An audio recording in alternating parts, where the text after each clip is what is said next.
आप सभी को जय मसीह की। याकूब अध्याय 2।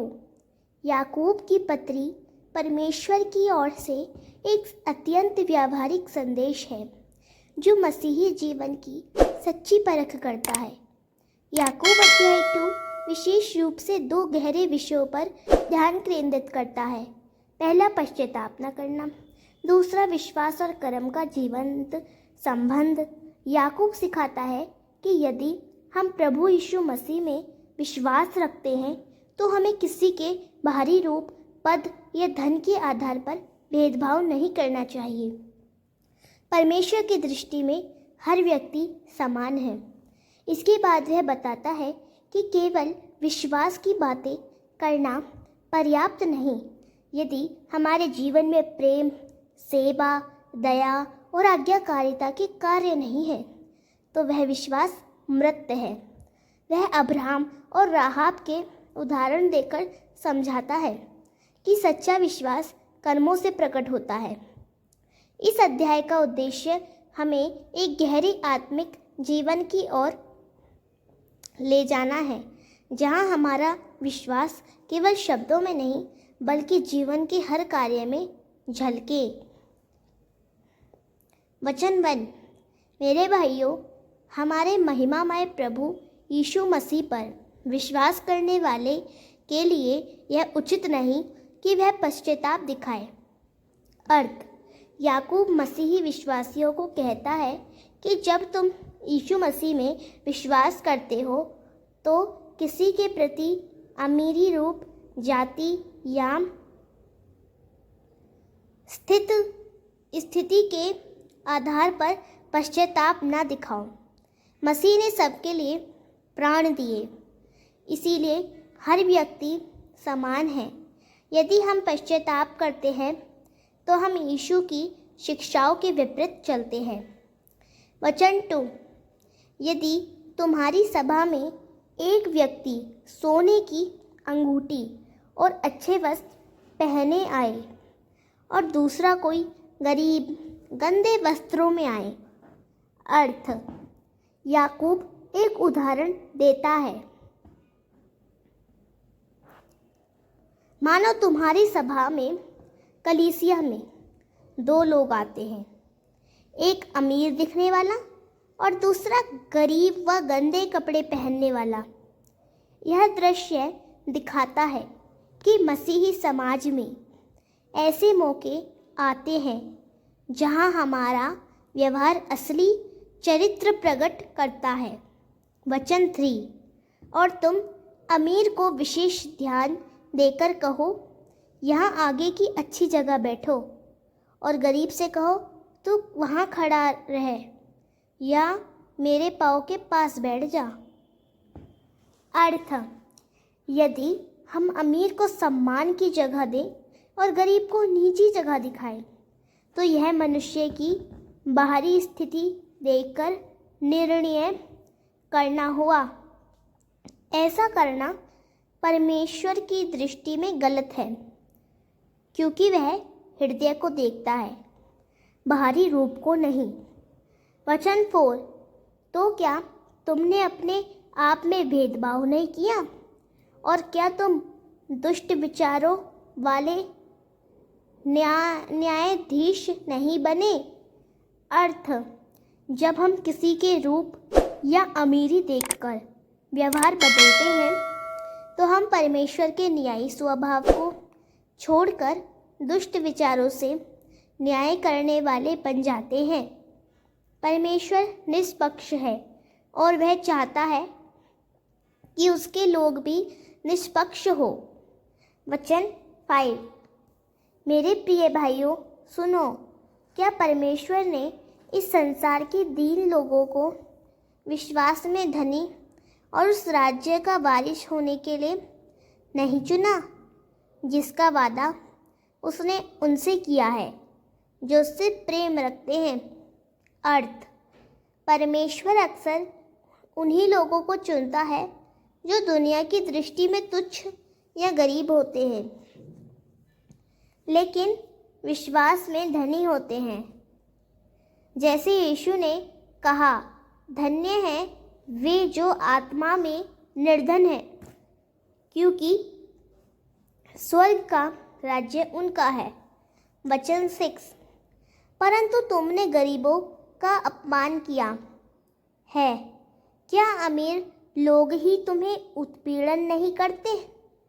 क्या वही तुम्हें अदालत में नहीं घसीटते? अर्थ: याकूब यहाँ समझा रहा है कि जब मसीही लोग अमीरों को अधिक सम्मान और गरीबों को तुच्छ समझते हैं तो यह गलत है। असल में वही अमीर लोग कई बार उन्हें सताते हैं और अदालतों में घसीटते हैं, यानी जिनको वे मान सम्मान दे रहे हैं वही उनके लिए अन्याय करते हैं। परमेश्वर के राज्य में ऐसा भेदभाव अस्वीकार्य है। वचन 7। क्या वे वही नहीं हैं जो उस अच्छे नाम की निंदा करते हैं जिस पर तुम भरोसा रखते हो? अर्थ: बहुत से अमीर लोग उस समय यीशु के नाम का अपमान करते थे। याकूब कहता है, जिन्हें तुम मान सम्मान दे रहे हो वे ही यीशु मसीह के नाम की निंदा करते हैं। इसीलिए केवल धन या प्रतिष्ठा देखकर उन्हें विशेष स्थान देना गलत है। वचन 8।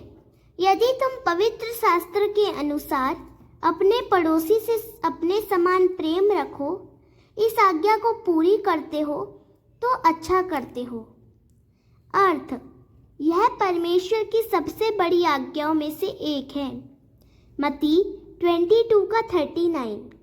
याकूब कहता है, यदि तुम सच में अपने पड़ोसी से अपने समान प्रेम करते हो, चाहे वे अमीर हो या गरीब, तो तुम परमेश्वर की आज्ञा पूरी कर रहे हो। यही सच्चा मसीही जीवन है। वचन 9। परंतु यदि तुम पक्षपात करते हो तो पाप करते हो और व्यवस्था के अनुसार अपराधी ठहरते हो। अर्थ: पक्षपात कोई हल्की बात नहीं है। याकूब इसे सीधा पाप कहता है।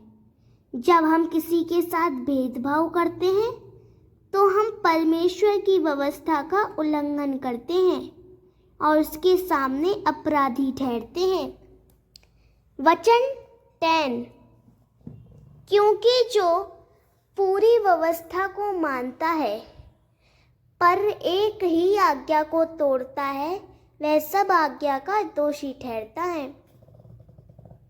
अर्थ: यहाँ याकूब यह बताता है कि परमेश्वर की व्यवस्था एक जंजीर की तरह है। अगर एक कड़ी भी टूटती है तो पूरी जंजीर टूट जाती है। इसीलिए अगर कोई व्यक्ति एक बात में भी व्यवस्था तोड़ता है, जैसे पक्षपात, तो वह पूरा दोषी माना जाता है। वचन 11। क्योंकि जिसने कहा व्यभिचार ना करना, उसने यह भी कहा हत्या ना करना। यदि तू व्यभिचार तो नहीं करता परंतु हत्या करता है तो भी व्यवस्था का तोड़ने वाला ठहरता है।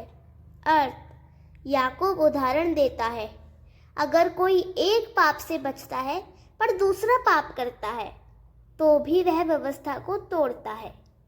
परमेश्वर की दृष्टि में हर आज्ञा समान रूप से महत्वपूर्ण है। इसीलिए पक्षपात या भेदभाव को हल्का पाप समझना गलत है। वचन 12। इस प्रकार बोलो और इस प्रकार आचरण करो, जैसे वे जिन्हें स्वतंत्रता की व्यवस्था के अनुसार न्याय किया जाएगा। अर्थ: मसीही लोगों को ऐसे बोलना और व्यवहार करना चाहिए मानो वे उस व्यवस्था के अधीन है जो स्वतंत्रता देती है, अर्थात परमेश्वर की कृपा के अधीन। लेकिन साथ ही यह भी याद रखना चाहिए कि परमेश्वर एक दिन सभी का न्याय करेगा। वचन 13। क्योंकि जिसने दया नहीं दिखाई उसके लिए न्याय में दया नहीं होगी, परंतु दया न्याय पर जय प्राप्त करती है। अर्थ, जो दूसरों पर दया नहीं दिखाता, परमेश्वर भी उसके साथ न्याय के समय दया नहीं करेगा। लेकिन जब हम दूसरों पर दया करते हैं, तब परमेश्वर की दया हमारे ऊपर विजय होती है। इसीलिए मसीही जीवन में दया अनिवार्य है। वचन 14। हे भाइयों, यदि कोई कहे कि मुझे विश्वास है परंतु कर्म ना करे, तो क्या उसका विश्वास उसे उद्धार दे सकता है? अर्थ, याकूब यहाँ अध्याय के दूसरे बड़े विषय को शुरू करता है, विश्वास और कर्म। वह पूछता है, यदि कोई केवल कहता है कि मुझे विश्वास है लेकिन उसके जीवन में कोई अच्छे काम नहीं दिखते, तो क्या ऐसा विश्वास वास्तव में उद्धार दे सकता है? उत्तर है नहीं। वचन 15 से लेकर 16 तक। यदि कोई भाई या बहन नगन हो और उसे रोज का भोजन ना मिलता हो, और तुम में से कोई उससे कहे शांति से जाओ, गर्म रहो, तृप्त रहो, परंतु उसे जो शरीर के लिए आवश्यक है वह ना दो, तो इसका क्या लाभ? अर्थ, याकूब एक व्यावहारिक उदाहरण देता है। यदि कोई गरीब मसीही भाई या बहन भूखा और नंगा है और कोई केवल मीठे बोल बोलता है पर मदद नहीं करता, तो वह झूठा विश्वास है। सच्चा विश्वास हमेशा व्यवहार में दिखता है, विशेषकर प्रेम और सेवा में। वचन 17। इसी प्रकार यदि विश्वास के साथ कर्म ना हो, तो वह अपने आप में मरा हुआ है। अर्थ, यह एक मुख्य पद है। यदि विश्वास केवल शब्दों में है पर कोई कर्म नहीं है, तो वह मरा हुआ विश्वास है। जैसे शरीर आत्मा के बिना मृत है, वैसे ही कर्मों के बिना विश्वास भी मृत है। वचन 18। पर कोई कहेगा, तेरे पास विश्वास है और मेरे पास कर्म है। उसे उत्तर दे, कर्मों के बिना तू मुझे अपना विश्वास दिखा और मैं तुझे अपने कर्मों से अपना विश्वास दिखाऊंगा। अर्थ, याकूब कहता है, सच्चा विश्वास केवल कहने की चीज नहीं बल्कि दिखने योग्य चीज है। जब हम प्रभु में सच्चा विश्वास रखते हैं तो वह हमारे कर्मों के द्वारा प्रकट होता है। वचन 19। तू विश्वास करता है कि एक ही परमेश्वर है, अच्छा करता है, परंतु दुष्ट आत्माएं भी विश्वास करती हैं और कांपती हैं। अर्थ, सिर्फ परमेश्वर है पर विश्वास करना उद्धार के लिए पर्याप्त नहीं।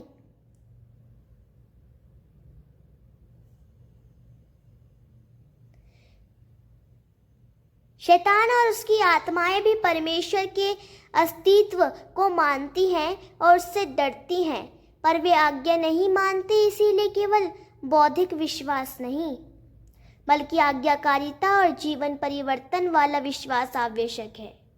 वचन 20। हे मूर्ख मनुष्य, क्या तू जानना नहीं चाहता कि कर्मों के बिना विश्वास निष्फल है? अर्थ, याकूब इसे बहुत स्पष्ट कहता है। जो व्यक्ति सोचता है कि कर्मों के बिना विश्वास पर्याप्त है, वह मूर्ख है। ऐसा विश्वास बेकार, निष्फल है। वचन 21। क्या हमारा पिता अब्राहम अपने पुत्र इसहाक को वेदी पर चढ़ाने के कारण कर्मों से धर्मी नहीं ठहराया गया?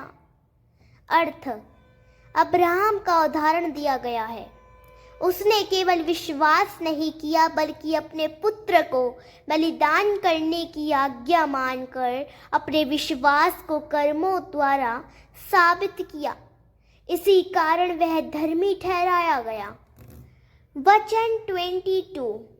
तू देखता है कि उसका विश्वास और उसके कर्म दोनों मिलकर काम कर रहे थे और कर्मों के द्वारा उसका विश्वास सिद्ध हुआ। अर्थ, अब्राहम के जीवन में विश्वास और कर्म साथ साथ चले। उसका कर्म इसहाक को चढ़ाना उसके विश्वास का परिणाम बना। यही सच्चे मसीही जीवन का स्वरूप है। वचन 23। और वह पवित्र शास्त्र पूरा हुआ जो कहता है, अब्राहम ने परमेश्वर पर विश्वास किया और यह उसके लिए धर्म ठहराया गया और वह परमेश्वर का मित्र कहलाया। अर्थ, अब्राहम ने विश्वास किया और उसका जीवन उसी विश्वास के अनुरूप रहा, इसीलिए परमेश्वर ने उसे धर्मी ठहराया और उसे अपना मित्र कहा। यही सम्मान सच्चे विश्वासियों के लिए है। वचन 24। तुम देखते हो कि मनुष्य केवल विश्वास से नहीं पर कर्मों से भी धर्मी ठहरता है। अर्थ, याकूब यहाँ यह नहीं कह रहा कि कर्म से उद्धार होता है, बल्कि यह सिखा रहा है कि सच्चा विश्वास कर्मों से अलग नहीं रह सकता। उद्धार देने वाला विश्वास हमेशा जीवन में फल उत्पन्न करता है। वचन 25। इसी प्रकार राहाब वेश्या भी क्या उस समय कर्मों से धर्मी नहीं ठहराई गई, जब उसने दूतों को ग्रहण किया और दूसरे मार्ग से बाहर भेजा।